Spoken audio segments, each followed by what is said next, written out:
안녕하세요. 서울대학교 환경대학원 교수 윤순진입니다. 요즘 우리나라에서는 봄과 가을을 찾아보기 어려워졌다고 하죠. 비가 연이어 오는 장마철도 보기 힘들어지고 있습니다. 봄철 날씨는 과거 어느 때보다도 변덕스럽죠. 확실히 과거와는 다른 환경입니다. 근데 맞아요. 올해도 갑자기 더웠다가 추웠다가 그냥 무척 힘들었습니다. 네. 도대체 날씨가 갑자기 왜 그런 겁니까? 날씨에 영향을 주는 요인이 하도 많아서 정확히 원인을 짚기는 어려워요. 다만 전반적인 경향으로 봤을 때 한반도의 평균 기온이 올라갔기 때문에 과거와는 다른 날씨 패턴이 나타난다고 볼 수 있습니다. 우리나라도 기후변화의 직접적인 영향에서 자유롭지 않은 것이죠. 화석연료 연소로 인한 온실가스로 지구의 평균 기온이 상승하면서 세계 여러 곳에서 이상기후로 피해가 발생하고 있습니다. 이런 변화는 경제적, 사회적, 정치적으로 큰 혼란을 일으킬 가능성이 높기 때문에 공동의 대책을 마련해야만 합니다. 이러한 위기를 헤쳐나가는 방법은 무엇일까요? 바로 화석연료만큼 효율이 좋으면서도 안전하고 깨끗하게 활용할 수 있는 에너지원을 찾는 것입니다. 바로 에너지 전환이죠. 에너지 전환은 과거부터 문명과 함께 발전해온 에너지원을 현대 사회의 변화에 맞춰 변화시키면서 적응해 나가는 과정이라고 할 수 있습니다. 제4차 산업혁명을 앞둔 지금 재생가능에너지와 IT 기술의 발전으로 실질적인 변화를 기대할 수 있는 환경이 조성되고 있습니다. 이미 많은 국가에서는 재생가능에너지로의 전환을 진행하고 있는데요. 우리나라도 친환경성과 경제성을 둘 다 잡기 위해서 기술력을 확보해서 기술 경쟁에 뒤처지지 않도록 노력해야 되고 점차 재생에너지 사용을 확대해 나가야 하는 상황입니다. 그렇다면 기후변화 대응을 위해서 우리는 어떤 노력을 해야 할까요? 이번 강의를 통해서 국제사회는 어떤 노력을 하고 있는지 또 어떤 기술적 해결 방안이 있는지 알아보도록 하겠습니다. 교수님, 그런데 이 기후변화는 왜 생기는 겁니까? 기후변화의 원인은 다양합니다. 이산화탄소와 메탄, 아산화질소, 수소불화탄소, 과불화탄소, 육불황, 산불화질소 등 이런 여러 기체들이 있는데 이런 기체를 온실기체라고 합니다. 이런 온실기체들이 대기 중에서 열을 붙잡아서 온실 효과를 일으키죠. 온실 효과가 있었기 때문에 사실은 지구가 생명체가 살기 적당한 온도를 오랫동안 유지해 올 수 있었는데요. 문제는 대기 중으로 배출되는 온실가스가 늘어나면서 온실가스 농도가 증가하여 지구 표면 온도가 점점 더 높아지는 지구온난화 현상이 초래되었어요. 그 결과 오랜 기간 유지되어 온 기후체계에 변화가 발생했습니다. 온실가스가 발생하는 원인은 무척 많아요. 예를 들어서 메탄은 초식동물이 소화하는 과정에서 많이 생성되고 지각 변동으로 땅속에 있던 메탄가스가 대량으로 유출돼 온실효과를 일으키기도 합니다. 다만 이러한 현상은 자연적인 일로 과거로부터 끊임없이 변화해온 지구 환경 변화 과정의 일부를 생각할 수 있긴 한데요. 사람의 활동으로 인한 기후변화의 영향이 커진다는 점이 가장 문제가 되고 있습니다. 온실가스 배출이 늘어난 가장 큰 이유는 산업혁명 이후 화석연료 연소가 급격히 늘어난 데 있습니다. 화석연료를 채굴 해서 태우게 되면은 땅 속에 갇혀있던 탄소가 대기 중으로 대량으로 배출이 되는 거죠.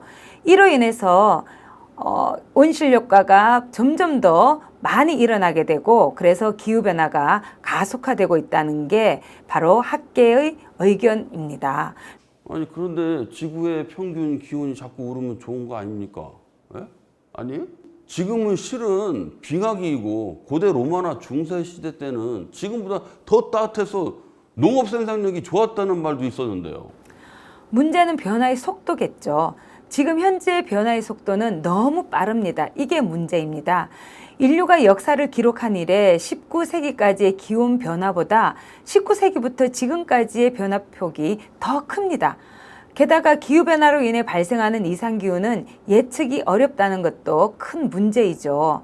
자료를 보시면 지구의 평균 온도와 해수면이 계속해서 상승하고 있다는 것을 알 수 있는데요. 좀 더 자세하게 말씀드리자면 1880년에서 2010년까지 약 133년 동안 평균 기온이 0.85도씩 상승했습니다. 그리고 1901년부터 2010년까지 약 112년 동안 해수면 높이는 평균 19cm가 상승이 되었습니다. 아이고 정말 심각한 문제입니다. 네. 우리나라도 그 아열대 기후로 바뀌고 있다고 하니 남의 일이 아니군요. 이런 문제에 대한 국제적인 해결 방법은 없나요? 다행히 국제사회는 기후변화의 위험을 일찍부터 인식하고 있었습니다. 대표적인 노력이 바로 IPCC입니다. IPCC가 뭔가요? IPCC는 기후변화 문제에 대처하기 위해서 1988년에 세계 기상기구와 유엔 환경계획이 공동으로 설립한 유엔 산하 국제기구입니다. 영어 원래 이름을 풀어서 말씀드리자면 Intergovernmental Panel on Climate Change인데요. 우리나라에서는 기후변화에 관한 정부 간 협의체로 부르고 있습니다. 전 세계의 기상학자, 해양학자, 경제학자 등 195개국의 3,000여 명 전문가로 구성되어 있어요. 그 역할은 뭐냐면 기후변화에 관련된 과학적, 기술적 사실에 대해서 평가를 제공하고 있는 거죠. IPCC의 가장 중요한 임무는 5년에서 7년마다 전 세계 기후변화 관련 분석 전망 보고서를 발간하는 것인데요.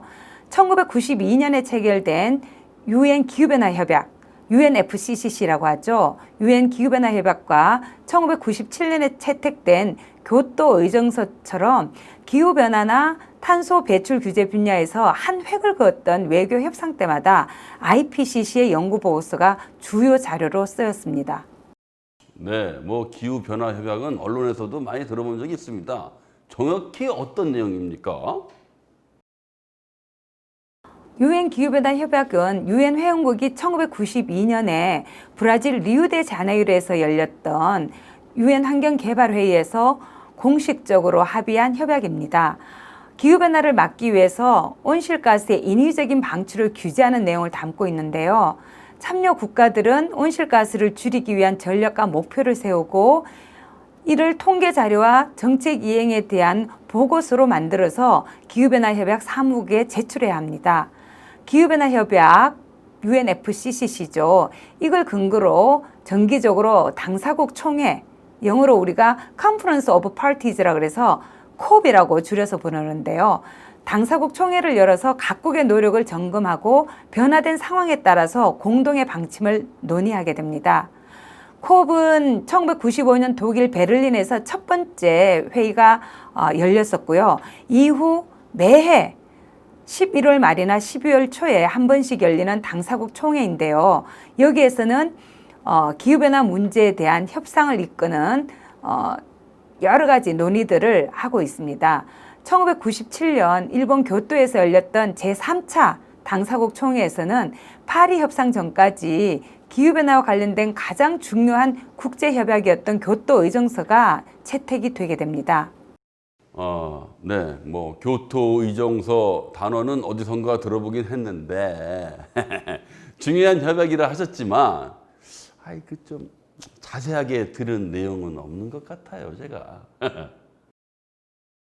교토 의정서는 기후변화 협약에 따른 온실가스 감축 목표에 관련된 의정서입니다. 기후변화 협약은 구속력이 크지 않습니다. 국가들이 합의를 해서 2000년까지 1990년 수준으로 줄이자라고 이야기를 했고, 특히 이제 선진국이 우선적으로 그런 노력을 하자라고 이야기를 했지만 감축 목표를 실질적으로 부여하지는 않았던 거죠. 그에 비해서 교토 의정서에서는 기후변화 규제와 방지를 위해서 기후변화 협약의 구체적인 실행 방안으로서 온실가스 감축 목표를 규정을 했습니다. 과거 산업혁명을 더 먼저 경험하고 그래서 더 오랜 산업화 기간 동안에 더 많은 에너지를 소비함으로써 더 많은 양의 온실가스를 배출한 책임이 있는 선진국들을 대상으로 해서 법적 구속력을 가진 온실가스 감축 의무를 규정한 것이죠. 교토 의정서에 따르면은 애초에는 35개국으로 출발을 했는데요. 나중에는 40개국이 되는데요. 이 부속서 1국가로 불리는 선진국들이 교토 메커니즘을 도입을 해서 2008년부터 2012년 사이 5년 동안 그 나라 안의 온실가스 배출 총량을 1990년 수준에 비해서 평균 5.2% 감축해야 하는 것을 목표로 하고 있습니다. 그런데 이것은 평균 목표이지 국가마다 감축 목표는 다릅니다. 미국 같은 경우에는 7%였고 EU는 버블이라 그래서 공동으로 8%, 일본은 6%, 러시아 그대로 뭐 이런 식이죠. 그래서 국가마다 달랐는데요. 기후변화의 해결을 위한 큰 틀에서 보면은 교토의정서는 탄소 거래의 뜻과 개발도상국에 투자해서 창출된 감축량을 획득하는 그런 의미를 가지고 있습니다. 국가 간 연합을 통해 공동 목표를 이룬다니, 야, 이거 참 멋진 협약이네요. 그런데 국가 교류를 통해 목표를 이루기란 쉽지 않을 것 같아요. 이 진행하는데 문제 없습니까? 아무래도 국가 간 이해관계가 얽힌 문제이기 때문에 쉽지는 않았죠. 선진국들이 줄여야 할 온실가스 배출량을 구체적으로 제시하기는 했는데요. 그 감축 목표량이 그렇게 높지도 않았고 또 선진국들에 대해서는 감축 목표량이 있었지만 그 외 국가들에 대해서는 감축 의무가 없었습니다. 예를 들어서 가장 대표적인 예가 중국인데요. 중국 같은 경우에는 2006년부터 전 세계에서 가장 온실가스 배출량이 많은 국가가 되었습니다. 하지만 중국은 교토 의정서에 따르면 온실가스 감축을 할 의무가 없는 것이죠. 그리고 미국 같은 경우에는 클린턴 정부에서 그 당시에 엘고 부통령이 교토의정서를 채택하겠다고 서명을 했지만 이어서 들어선 부시 정부에서 이 교토의정서 체제에서 탈퇴를 하게 됩니다. 그래서 세계에서 두 번째로 많고 역사적 배출 책임이 가장 큰 미국 같은 경우에 교토의정서의 그 감축 의무 시스템에서 빠지게 되는 거죠. 그리고 일본이라든지 러시아, 호주, 뉴질랜드 같은 국가들은 이 교토의정서 체제가 좀 더 연장된 제2차 의무 이행 기간이라고 하는데요. 그 기간에서 빠지겠다고 선언을 하게 됩니다. 그래서 교토의정서 체제가 상당히 미약한 협약이라는 그런 쓴소리를 듣게 되는 것이죠. 그렇다면 새로운 협약이 필요하겠네요. 네, 그렇습니다. 아까 질문 주셨던 것처럼 국가 간의 협력이라든지 또 합의라는 것은 그렇게 순탄하게 이루어지지를 못했습니다. 신중하게 진행해야 했던 만큼 선진국과 개도국 간의 그런 합의가 쉽게 이루어지지 않았는데요. 사실 전 세계적으로 뭘 약속했냐면 2009년에 덴마크 코펜하겐에서 제15차 당사국 총회가 열렸는데 그 총회에서 교토 의정서를 대체할 국제 협약을 새롭게 만들어내자 이렇게 이제 약속을 했던 거예요. 그 약속은 2007년에 있었던 그런 제13차 당사국 총회에서 결의를 했던 건데 그 코펜하겐 그 당사국 총회가 사실은 제대로 된 합의를 만들어내지 못하고 결렬이 되고 말았습니다. 그 당사국 총회에서 기대했던 건 뭐냐면 선진국만이 아니라 개도국들도 참여해서 명실공히 전 세계 모든 국가가 참여하는 새로운 어떤 그 시스템을 만들어내자 그렇게 약속을 했던 거죠. 그러다가 이제 2015년 프랑스 파리에서 제21차 기후변화 당사국 총회가 열렸고 그 총회에서 다행히 파리 협정이 채택이 되었습니다. 이제 이전과 달리 선진국과 개도국으로 국가를 구분하지 않고 모든 국가가 자신의 책임과 형편에 맞게 자발적으로 배출 감축 목표를 정해서 꾸준히 줄여가기로 합의를 한 것이죠. 그리고 이제 여기에서 굉장히 중요한 건 뭐냐면요. 2도씨 감축 목표를 채택했다는 것입니다. 온도 상승폭을 산업혁명기에 비해서 2도씨는 오르지 않도록 하자. 그리고 더 노력해서 1.5도씨를 넘어가지 않도록 하자. 이렇게 약속을 했던 거예요. 그리고 이걸 달성하기 위해서 국가들이 자발적으로 감축 목표를 설정해서 선언을 하고 이걸 지키기로 한 거죠. 참. 그 우리나라는 어떻게 참여를 해야 될까요? 우리나라의 경우 1999년부터 기후변화 종합대책을 수립해서 시행해 왔고 현재는 또 에너지 전환 정책과 연결해서 이런 기후변화 대응 노력을 하고 있기도 합니다.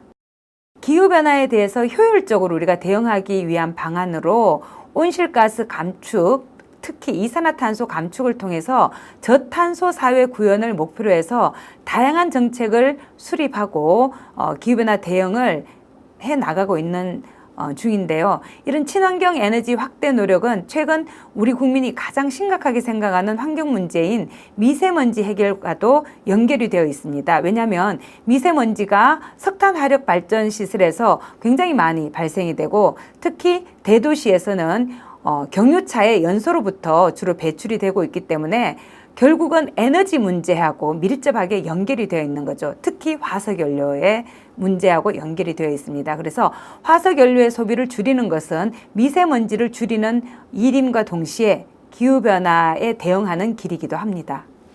그런데 화석연료를 안 쓸 수 있을까요? 현대사회는 석유로 굴러간다고 해도 이 과언이 아닌데 말이죠. 분명히 화석연료는 기후변화의 주범 중 하나지만 화석연료를 줄이기가 말처럼 쉽지는 않겠죠. 기후변화가 아니더라도 하지만 에너지원의 고갈 때문에 화석연료 사용을 줄여야만 합니다. 지금과 같은 수준의 삶의 질을 유지하면서 화석연료를 줄이는 방법을 찾아야 하는 거죠. 우리의 일상을 윤택하게 만들어준 것은 사실이지만 기후변화의 주범인 만큼 에너지 전환은 필수적으로 거론되고 있어요. 또한 계속해서 말씀드렸다시피 화석연료는 고갈되어 가고 있기 때문에 지금과 같은 생활을 유지하고 깨끗하고 안전한 환경을 계속해서 영위하기 위해서는 에너지 전환은 불가피한 상황입니다. 그런데 화석연료 사용은 당장에 문제가 없는 거 아닙니까? 꼭 자원 고갈이 아니더라도 화석연료 사용을 제한할 이유는 여러 가지가 있죠. 앞서도 말씀드린 것처럼 가장 중요한 건 기후변화입니다. 기후변화 대응으로 각국이 에너지 전환에 나서면서 석유의 수요 자체가 줄어들어서 산업 구조가 크게 개편될 것으로 이제 예측이 되고 있습니다. 2018년 6월에 영국 케임브리지와 경제연구소 또 네덜란드의 라드바우드 대학이라든지 마카오 대학 그런 곳의 학자들과 전문가들이 공통으로 실시한 연구가 있는데요. 그들에 따르면은 석유 자원 수요가 급감해서 2030년 이전에 석유 종말 시대가 도래할 것으로 예측이 되었습니다. 그리고 그 이전에 이미 태울 수 없는 탄소라는 개념이 등장을 했는데요. 지구 온도 상승을 2도씨 이하로 제한하게 되면은 석탄은 현재 매장량의 82%, 석유는 33%, 가스는 절반 정도인 49%를 채굴하지 말고 지하에 그대로 묻어둬야 한다는 것입니다. 화석연료를 태우면 반드시 이산화탄소가 발생하기 때문에 온도 상승을 줄이려면 화석연료 사용 자체를 제한하지 않으면 안 되는 거죠. 만약 파리 협정에서 약속한 것처럼 1.5도까지 상승폭을 줄이자 이 약속을 우리가 지키기 위해 노력한다면 그래서 목표가 보다 강화된다면 태울 수 없는 탄소는 더욱 늘어나게 되는 거죠. 그래서 화석연료가 우리를 떠나기 전에 우리가 먼저 화석연료를 떠나야 된다 이런 말까지 나오고 있습니다. 지구온도 상승을 2도씨 이하로 막아야 하는 이유는 뭡니까? 지구온도가 2도씨 이상으로 상승하게 되면 생태계뿐만이 아니라 인류의 삶이 위협받을 수 있는 문제가 발생하기 때문인데요. 사실 학자들에 따르면 2도씨 이상 높아지게 되면 기후변화의 진행 속도나 강도가 너무나 심각해져서 어떤 방식으로 기후변화가 일어날지 예측하기도 어려워질 거라고 해요. 예를 들어서 2도씨 이상 상승하게 되면 북극의 빙하가 더욱 빠르게 녹는다고 합니다. 그렇게 되면 어떻게 되냐면 알베도 효과라 그래서 이 북극이 빙하로 덮여 있을 때는 빛을 태양의 복사 에너지를 보다 많이 반사하지만 빙하가 녹아서 땅이 드러나게 되면 이 알베도 효과 때문에 더 많은 태양 복사 에너지를 흡수하게 되죠. 그래서 지구온난화가 더 빠르게 진행이 될 수 있고요. 시베리아 영구 동토라고 우리가 이야기를 하는데 그 영구 동토가 빠르게 녹아서 그 안에 묻혀있던 유기물이 분해되면서 엄청난 양의 메탄이 방출된다고 해요. 근데 이 메탄은 이산화탄소보다 지구온난화 잠재력이 21배나 더 높습니다. 그렇기 때문에 메탄이 방출이 된다면 훨씬 더 빠르게 온실 효과가 더 강력하게 일어나서 지구온난화가 진행이 되고 기후변화가 훨씬 더 빠르게 진행될 수 있겠죠. 결국 화석연료 사용을 줄이고 이를 재생에너지로 대체해야 되는 것이군요.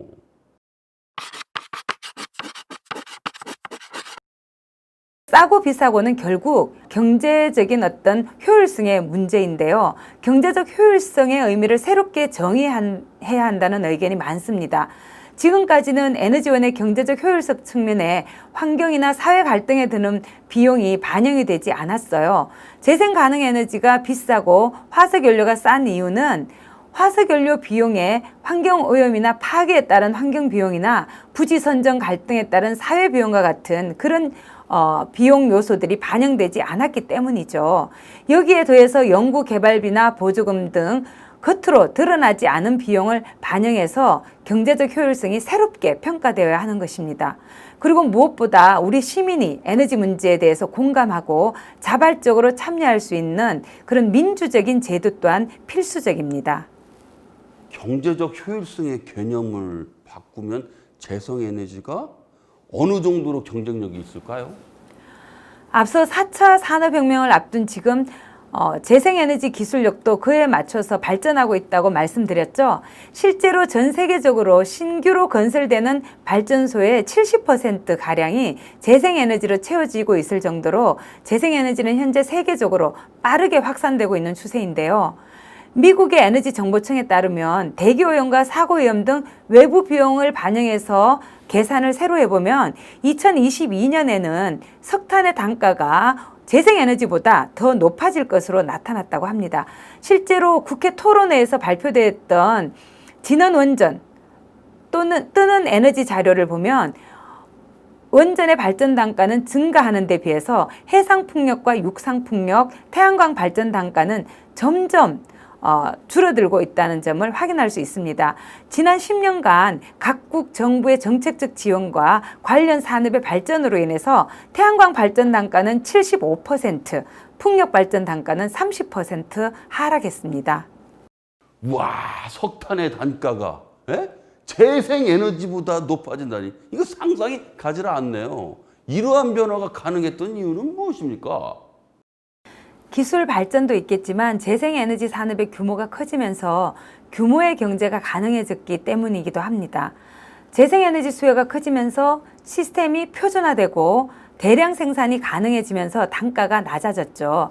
이에 따라서 재생에너지 발전 단가와 기존 화석에너지 발전 단가가 같아지는 균형점인 그리드 페리티에 도달하는 시점이 다가왔다고 평가됩니다.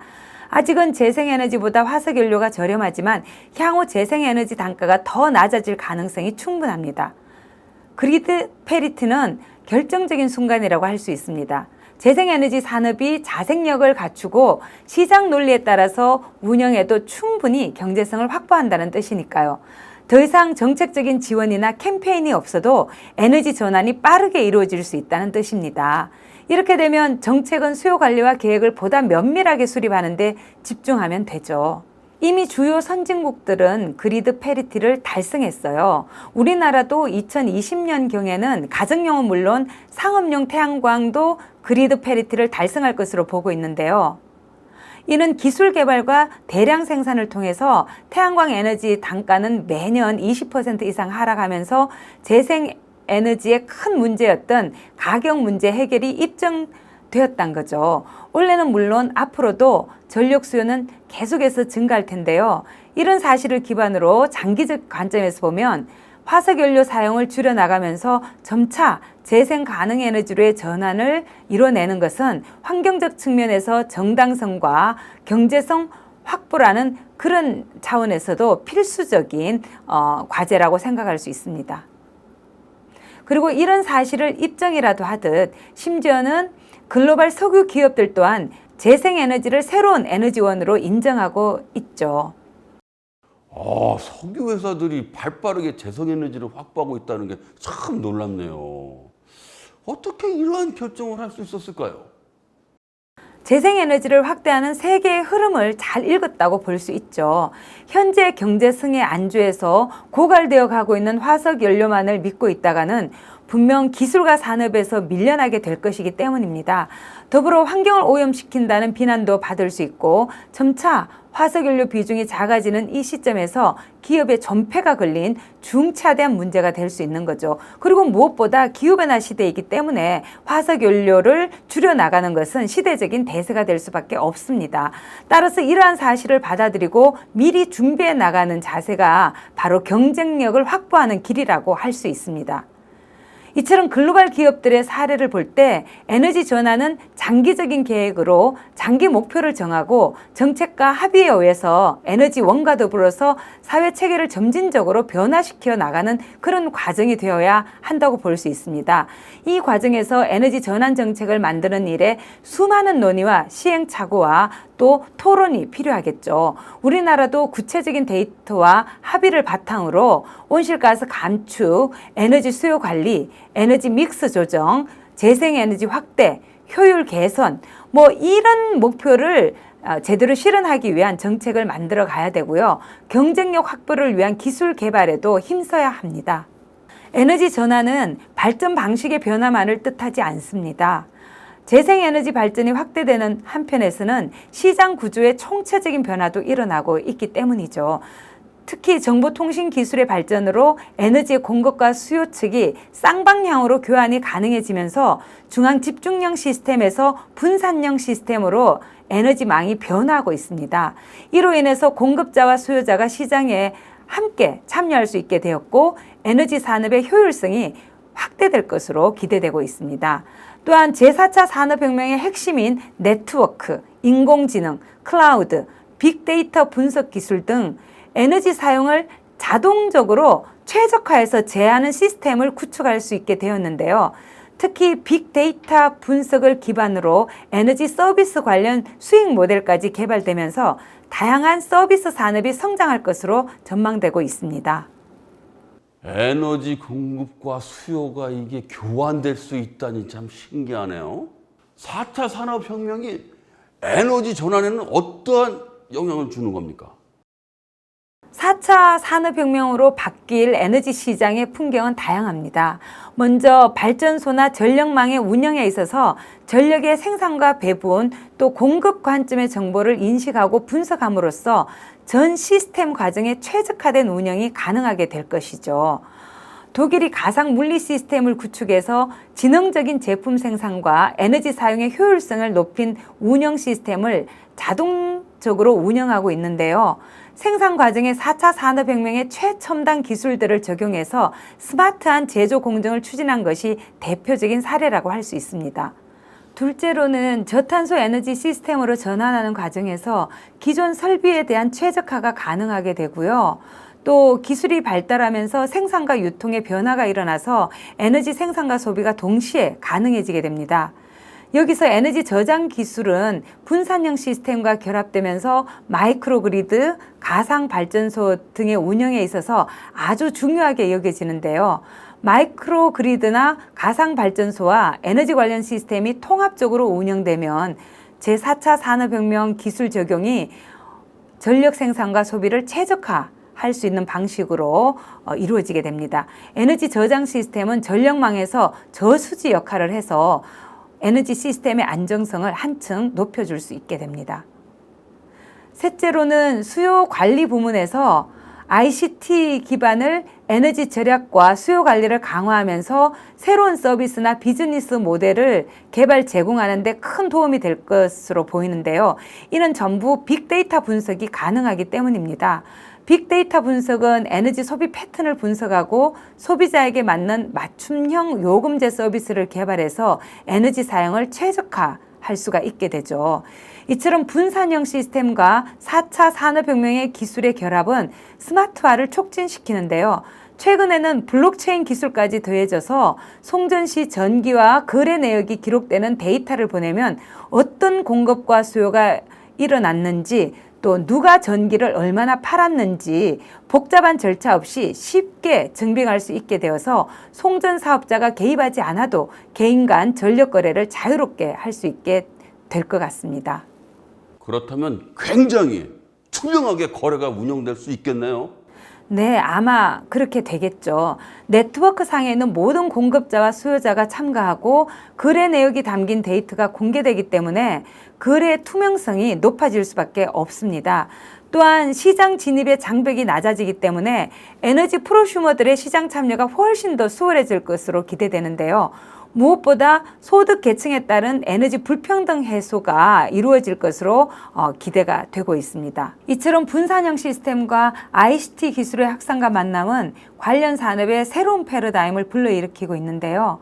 분산형 에너지 시스템 확대로 인한 전력 산업 변화를 정리해 보자면 산업의 패러다임 변화를 주도해서 양방향의 전력 공급을 가능하도록 하게 된다는 거죠. 그래서 전력 거래 서비스 산업이 발달하게 됩니다. 분산형 시스템과 ICT 기술, 그 예로 IoT라든지 빅데이터, 머신러닝 등 최첨단 기술과 결합해서 이를 활용해 새로운 에너지 서비스를 제공하는 에너지 클라우드로 발전될 예정입니다. 전력망 전체가 네트워크로 연결돼서 인공지능의 지원으로 실시간 관리되는 것이죠. 그러면서도 사람이 신경 써야 할 부분은 줄어들게 될 테죠.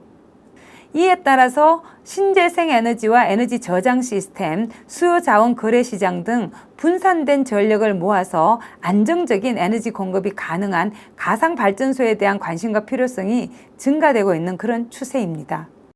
가상 발전소는 뭡니까? 말 그대로 가상의 발전소입니다. 실제 발전기는 없지만 전력을 내보내는 곳이죠.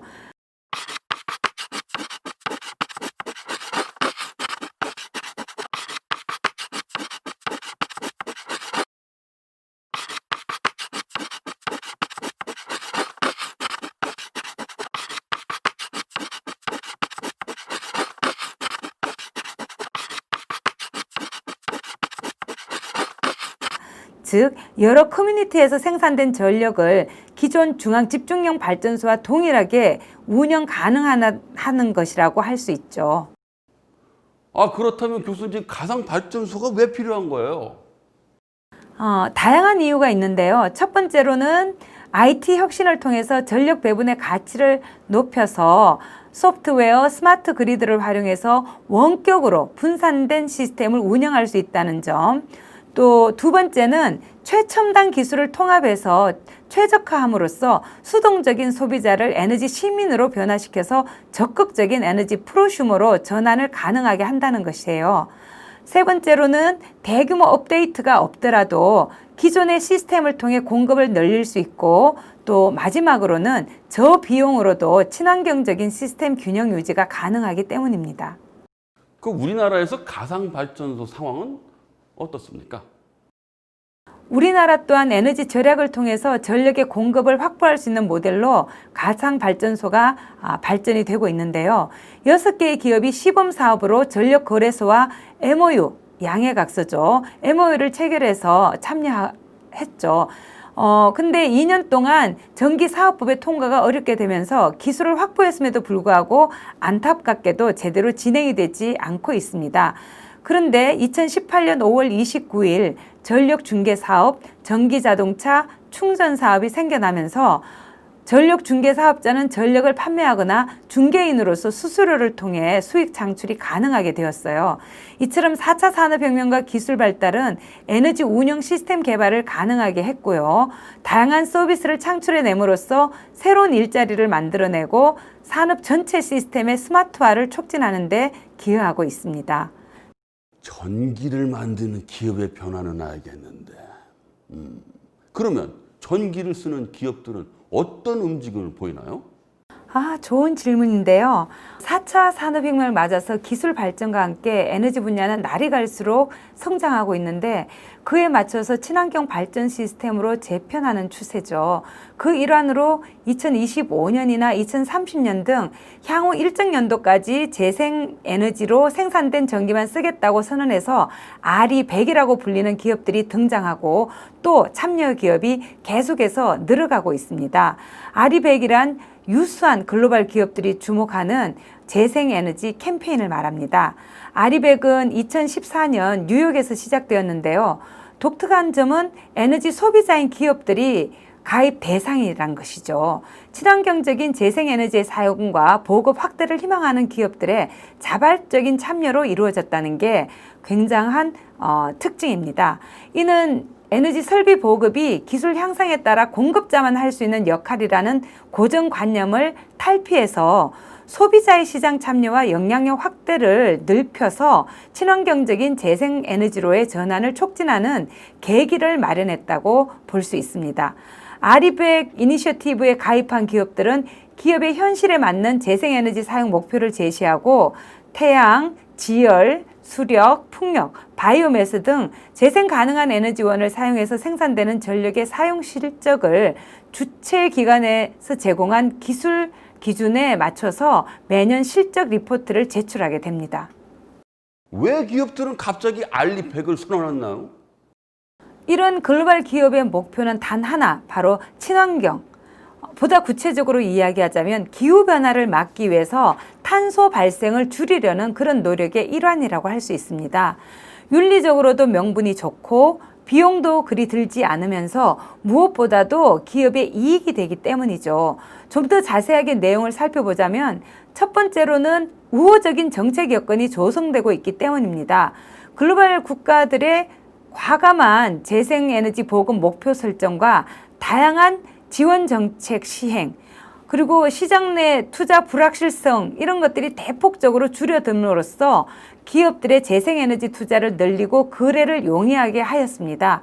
앞으로도 각국의 정부들이 재생에너지 보급 목표를 이루기 위해서는 소비자, 투자자 입장에서의 어려움이 무엇인지 파악하고 실행 가능한 해결책을 제시하기 위한 방향으로 정책 설계가 유지될 것이죠. 두 번째로는 재생에너지의 경쟁력 향상에 따른 변화인데요. 설비 효율이 향상되고 4차 산업혁명과 함께 기술의 지속적인 발전이 이루어지게 되면서 재생에너지의 원가 경쟁력이 크게 개선되었다고 앞서 말씀드렸는데요. 이런 이유와 함께 화석연료, 원자력 등 현재 사용하고 있는 에너지원들의 환경 부담이나 규제 강화 이런 것에 의해서 재생에너지에 대한 상대적인 경쟁력이 지속적으로 약화되고 있는 거죠. 그래서 재생에너지를 사용할 것을 선언하는 기업 소비자들이 더욱더 확대되고 있다고 할 수 있습니다. 세 번째로는 소비 패턴 변화와 소비자의 시장 참여로 인한 역할의 확대인데요. 재생에너지를 선택해서 사회적 가치를 창출하고 전력 공급자에게 영향을 미치는 소비자 기업들이 증가하면서 더 이상 저렴하고 안정적인 수급만이 아니라 지속 가능한 미래, 안전하고 깨끗한 환경 등 기업들의 사회적 책임이 증대하면서 그 역할 또한 커지고 있습니다. 그래서 이제 이런 역할의 하나로서 아리백 기업을 선언하고 있는 거죠. 그렇다면 실제로 어느 기업들이 알리백 캠페인에 참여하고 있습니까? 2011년에 페이스북, 또 애플, 구글, 아마존, 마이크로소프트 등 세계 글로벌 기업들을 시작으로 해서 전력 소모량이 가장 높은 데이터 센터를 재생 가능 에너지로 전환하기 시작했습니다. 그중 애플 같은 경우에 재생 가능 에너지 전환을 선언한 이후에 현재 모든 데이터 센터를 100% 재생 가능 에너지로 운영하고 있고요. 일본, 중국 등 아직 재생 가능 에너지 사용이 100% 미치지 못했던 곳들도 2018년에 100%로 사용하게 되었습니다.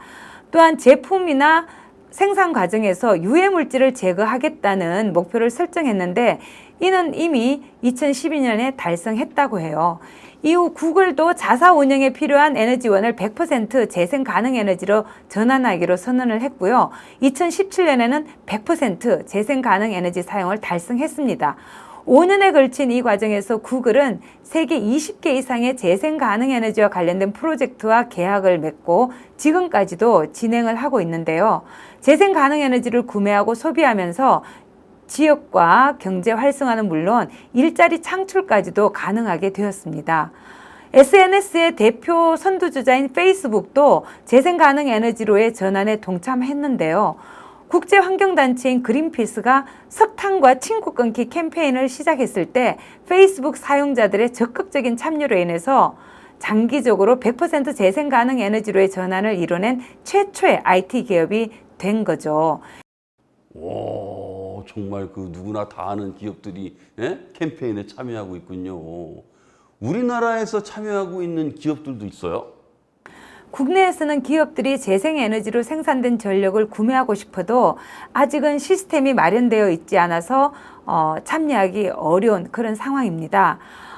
이것 때문에 이제 국내 기업들은 물론 에너지 소비자가 재생에너지 선택에 대해서 권리와 의무를 보장해야 한다고 주장하고 있는데요. 네이버를 제외하고는 아직까지 적극적인 참여를 하고 있는 기업은 안타깝게도 없습니다. 하지만 그린피스가 국내 기업들이 리더십을 발휘해서 에너지 전환을 위한 사회적 책임을 다할 것을 삼성전자에 요구하면서 재생에너지 사용을 요청했었습니다. 이에 삼성전자는 전 세계 사업장에 3.1기가와트는 재생에너지를 사용할 것을 선언을 했는데요. 그리고 뒤를 이어서 SK 하이닉스도 2020년까지 해외 사업장에서 사용되는 에너지는 재생에너지로 전환할 것을 목표로 했고 온실가스 배출량을 2016년 대비 40% 감축시키는 2020 ECC라는 그런 계획을 발표했습니다. 이 밖에도 현대자동차 그룹, 롯데, LG 등 다양한 기업들이 온실가스 감축 계획을 수립하고 있는데요. 이처럼 소비자가 생산된 전력을 직접 선택해서 구매 사용할 수 있다면 재생에너지 보급이나 사용이 확산되는 것은 물론이고 그 결과 기후변화에 대한 대응 또한 가능해질 수 있습니다. 또한 재생에너지 보급을 발판으로 새로운 산업 먹거리를 생성해서 에너지 전환에 따른 에너지 신산업을 적극적으로 발전시킬 수가 있는데요. 태양광, 풍력을 제2의 먹거리 산업으로 만들어서 일자리 창출까지 가능하기 때문이죠. 그래서 에너지 전환은 생존과 직결된 문제라고 할 수 있습니다. 때문에 기업들과 같이 에너지 소비자의 적극적인 참여가 에너지 전환에 필수적이라고 할 수 있습니다. 이 심각성이 심화되고 있는 기후변화와 미세먼지 문제와 이를 해결할 수 있는 재생에너지의 필요성을 더욱 절실하게 느끼게 된 시간이었습니다. 네, 저도 에너지 소비자로서 거듭날 수 있도록 작더라도 꾸준히 에너지 절약을 하는 습관을 가져보도록 노력하겠습니다. 네, 맞습니다.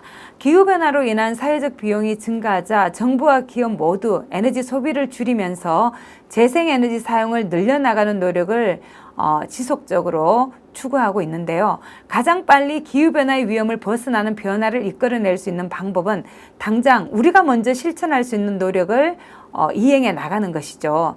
이를 위해서는 무엇보다 가장 시급한 일이 에너지가 낭비되는 것을 줄이는 일입니다.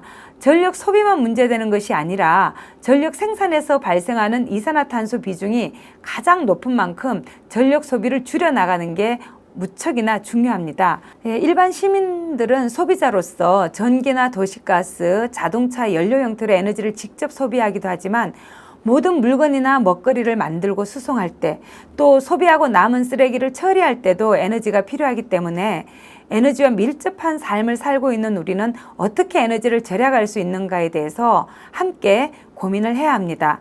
다른 환경 문제와 달리 기후변화와 미세먼지 문제는 정도의 차이는 있지만 일부 산업시설만이 아니라 사람들의 삶 전체가 발생원이라는 점이 닮았습니다. 우리가 문제를 해결하기 위해서는 에너지 소비를 포함해서 소비 규모를 줄이면서 스스로 재생 가능 에너지 생산을 늘려가야 하는 거죠. 그러면 좀 더 구체적으로 어떻게 할 수 있느냐?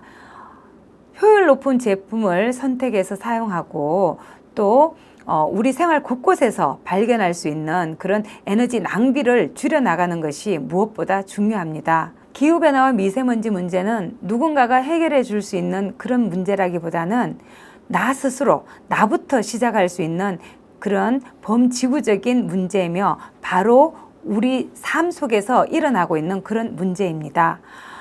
우리 소비자들이, 우리 시민들이 소비자로서 스스로 에너지 효율적인 제품을 선택하고 낭비적인 요인을 줄이고 또 자신이 할 수 있는 재생 가능 에너지 확대 노력에 동참하는 것, 그러면서 기업에 대해서 압력을 행사하고 정부에 대해서 압력을 행사하는 것, 그것이 우리가 할 수 있는 가장 중요한 일이 아닐까 생각합니다. 내 문제를 해결한다는 그런 생각에서 지금 오늘 이 자리에서 할 수 있는 일들을 하나씩 해 나갔으면 좋겠습니다.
에너지로 바꾸는 세상. 지금 우리의 선택은 미래를 위한 첫걸음입니다.